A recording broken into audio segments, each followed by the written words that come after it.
Next up is Final Fantasy III, and I have to be specific with this one because there's the 2D and 3D versions.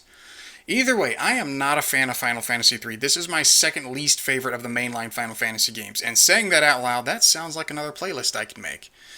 I find the 2D version to be better. The 2D version is the most recurring version of 3, so I'm going to consider that one the canon version, if you will. Everything I'm looking at is based on 2D Final Fantasy III and all ports thereof. So anyway, can you solo job Final Fantasy III? Come to think of it, I think the only 2D release of 3 in the West was the Pixel Remaster. That's the only 2D one I've played anyway. So that's going to be the one I make the video about. You know the drill by now. Basic but literal solo job rules. Which job can solo the game from the Altar Cave to Cloud of Darkness? Well, y'all know how I do by now, so let's instead ask, can the Onion Knight solo the game? Being as literal as possible, no it can't. Unlike the first two games, 3 has choke point. You need to have access to Mini Fertosis, Nepto Temple, Cave of the Circle, and to escape your cell in Castle Hein.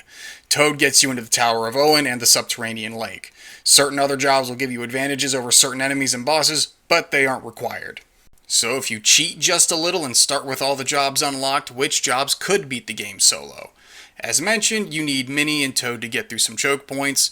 White Mage, Red Mage, Devout, and Sage are the only jobs that get access to both spells.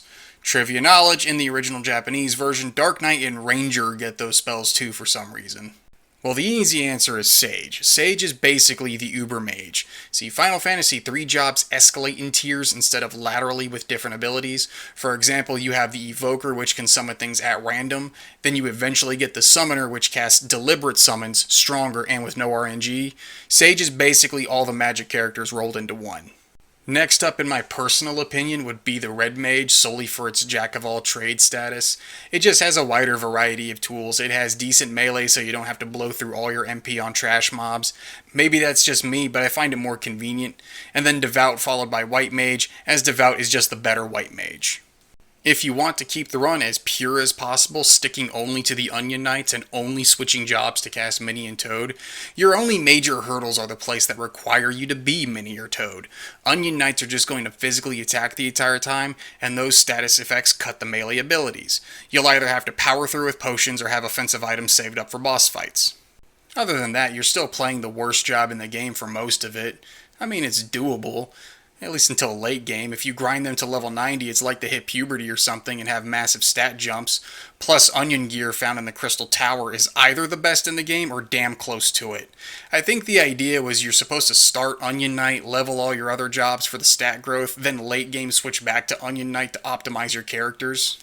But yeah, if we're being a technical Timmy, it's impossible to do a solo job run because of the Minnie and Toad choke points. Onion Knight is the closest you can do because you start the game with it, and you just have to switch in the overworld to cast spells, then you can switch back. Otherwise, nah, being as literal as possible, you can't do a solo job run of Final Fantasy III.